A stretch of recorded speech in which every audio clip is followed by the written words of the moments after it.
buko.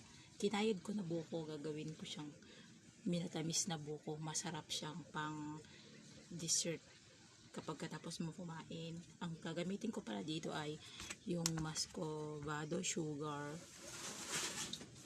Ayun, nalaglag yung sinangkay.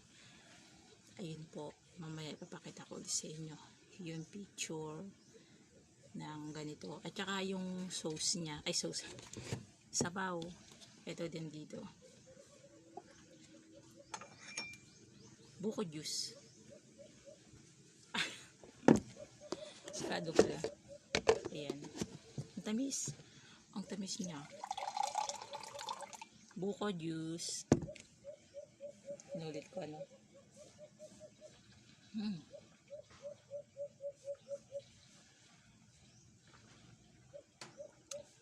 Tamis.